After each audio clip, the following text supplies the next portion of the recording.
The rain had a way of making the city feel smaller, quieter, almost honest. On that cold evening, as water streamed down the streetlights like tears that couldn't be held back, Daniel Carter stood outside a dim grocery store, holding a single paper bag in his hand. Inside it were bread, milk, and a can of soup, nothing special. Just enough to get through the night. Daniel looked like an ordinary man.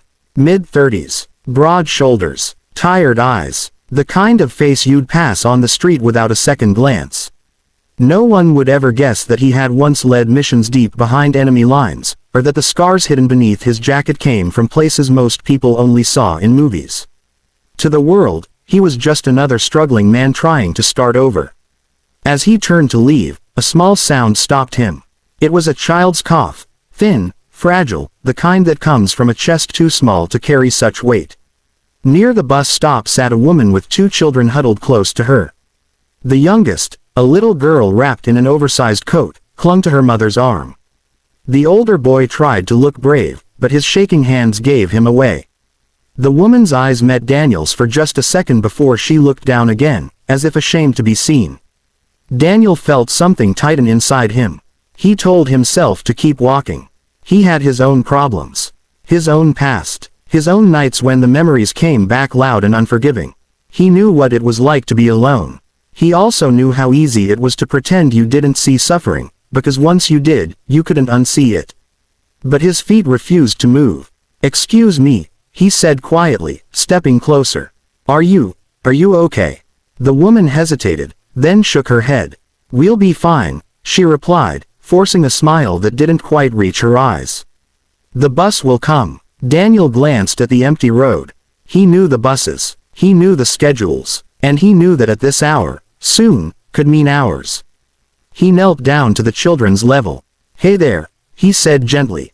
"What are your names?" The boy straightened a little. "I'm Liam. This is my sister, Emily." Daniel smiled. "Those are good names." The woman finally spoke again. "I'm Sarah," she said softly. "I'm sorry, we don't want to be a burden." That word, burden, hit Daniel harder than any bullet ever had. He stood up, took a breath, and held out the grocery bag.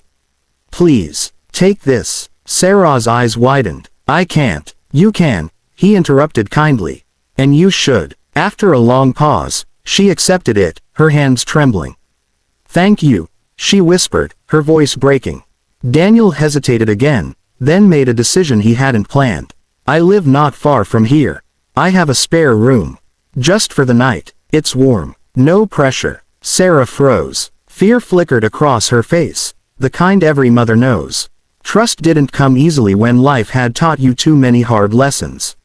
"I understand if you say no," Daniel added quickly. "I really do." She looked at her children. At Emily's pale face. At Liam's thin jacket. Then back at Daniel. "Just for tonight?" she asked. "Just for tonight," he promised. That night, the small apartment felt different. Lighter. Daniel made soup while Sarah helped the kids dry off. The sound of laughter, soft at first, then real, filled the room. It surprised all of them. As the children slept on the couch, Sarah sat across from Daniel, her hands wrapped around a warm mug. "My husband died 3 years ago," she said quietly. "An accident. Everything fell apart after that. I work when I can, but rent, food, it's never enough." Daniel nodded. "I understand more than you think." She studied him. "You're not just some guy, are you?" He smiled faintly. "I used to be a Navy SEAL." Her eyes widened. "You're joking." "I wish I were," he said softly. For a moment, silence settled between them. Then Sarah spoke. "If you're a hero, what are you doing living like this?" Daniel looked down at his hands. Trying to learn how to live again. Days turned into weeks. What started as one night became a temporary arrangement. Daniel helped with groceries. Sarah found steadier work. The kids began to smile more, laugh louder. And Daniel, without realizing it, began to heal. One evening, Liam found an old box under Daniel's bed. Inside were medals, folded flags, photographs of men who never came home. "Mom," Liam whispered, "he's a real hero." Daniel overheard and felt his throat tighten. He had never felt like a hero. Not after everything he had seen. Not after everything he had lost. The turning point came on a quiet afternoon when Sarah received a call. She collapsed into a chair, crying, this time, tears of relief. A charity had approved housing for her family. A fresh start. That night, as they packed, Emily hugged Daniel tightly. Will you be lonely again? She asked. Daniel knelt beside her. Not anymore, he said, his voice steady but his heart full. When they left the next morning, the apartment felt empty, but not hollow. It felt hopeful. Months later, Daniel received a letter. Inside was a photo. Sarah and the kids standing in front of their new home, smiling brighter than ever. On the back, she had written, you didn't just give us shelter. You gave us dignity. Daniel sat down, the letter trembling in his hands. For the first time in a long time, he understood something clearly. Kindness doesn't require strength, rank, or a uniform.